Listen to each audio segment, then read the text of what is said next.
वह हॉस्पिटल में भर्ती था। सूख कर हड्डियों का ढांचा मात्र बचा था। पिछले 1 साल में सारी जमा पूंजी लग चुकी थी, मगर बीमारी थी कि ठीक होने का नाम ही नहीं ले रही थी। वह पत्नी से बोला, मुझे घर ले चल, अब इन सूखी हड्डियों पर पैसे लगाने से कोई फायदा नहीं है। पत्नी बोली, घर बेच दूंगी, मगर जब तक आप ठीक नहीं हो जाते मैं हार नहीं मानूंगी जी। वह भरी आंखों से बोला, घर मत बेचना, सर पर छत नहीं रहेगी तो तुम्हारा और बच्चों का क्या होगा। यह कहानी केशव की है।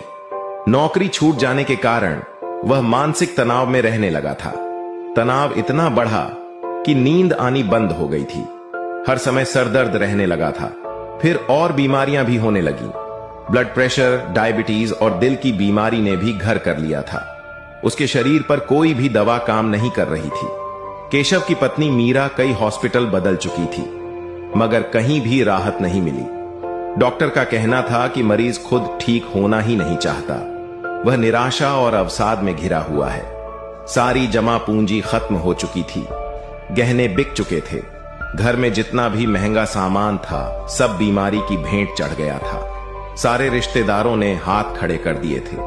फोन भी नहीं उठाते थे। करीबी रिश्तेदारों में केशव के भाई थे, मगर उनसे केशव का मनमुटाव चल रहा था, इसलिए उन्हें खबर ही नहीं दी गई थी। शुरू में मीरा के भाई भाभी आते थे, थोड़ा बहुत पैसा भी दिया था, मगर बीमारी लंबी चलने लगी तो उन्होंने भी किनारा कर लिया था। अब वह अकेली संघर्ष कर रही थी। अर्धांगिनी थी वह उसकी। मरने के लिए अकेला कैसे छोड़ देती। उसके पति का गांव में अपने भाइयों से पुश्तैनी जमीन को लेकर झगड़ा हो गया था, इसलिए बोलचाल बंद थी। मीरा चाहती थी एक बार उसके भाइयों को खबर तो करे, मगर केशव ने साफ मना कर दिया था। उसे भाइयों से नफरत थी। एक शाम हॉस्पिटल में केशव बेसुध सा बेड पर पड़ा था। उसकी पत्नी दोनों बच्चों के साथ उसके पास बैठी थी कि अचानक केशव के चारों बड़े भाई आ गए। आते ही भाइयों ने कहा, इतना पराया कर दिया क्या रे? इतनी बड़ी मुसीबत में होकर भी याद नहीं किया। पता नहीं कैसे भाइयों को देखकर वह सुबक पड़ा, फिर जोर से रोने लगा।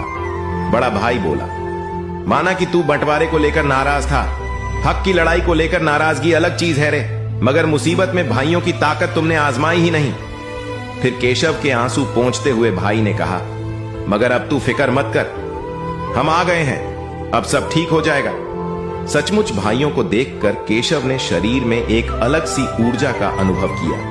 हिम्मत सी बंध गई। कई दिनों से परेशान मीरा की आंखों में भी आंसुओं के साथ एक उम्मीद की किरण नजर आई। फिर मीरा को घर भेजकर भाइयों ने केशव को संभाल लिया।